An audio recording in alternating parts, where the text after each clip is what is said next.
So God saw that the light was good, and God separated the light from the darkness.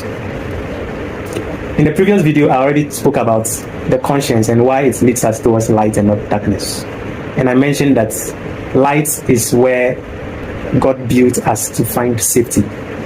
Darkness only introduces disorderliness and chaos into your life, because that is not the original plan by which God made you to function. All right, God made you in his image and likeness, and God is light, and so God made you as a light being, a being that becomes more alive when he or she walks in light. All right, so you realize that if you have a clear conscience, you feel more alive.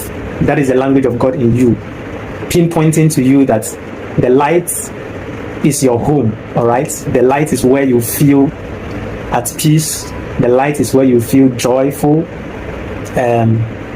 It is in the light that you gain fulfillment in life.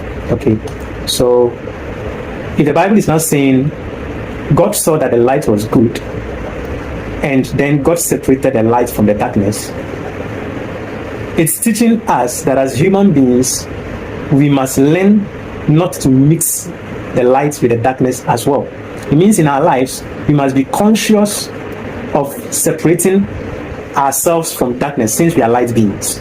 Okay, so the Bible says that do not be deceived. Bad company corrupts good morals. Maybe you are a child of God and you mingle a lot with people who are working with other principles that is against the principle of light, and you don't seem to have a problem with it. I'm not saying you shouldn't relate with people, but be wise to properly separate yourself from their influence in such a way that their darkness does not affect your light. Okay, so, and personally, as a human being, also strive to walk towards the light. The Bible also says that God does not like the lukewarm person. He said, you are neither cold nor hot, and so I'll spew you out of my mouth. It means that when we try mixing darkness with light, it doesn't work, and it has been made clear. Okay, so this video is a reminder. All of us are just doing our best in life, trying to walk towards the lights and to be able to walk in it as evidently as possible. And so if you're on that path with me, or you have even derailed and gone so far, this is a reminder again, God is calling you back.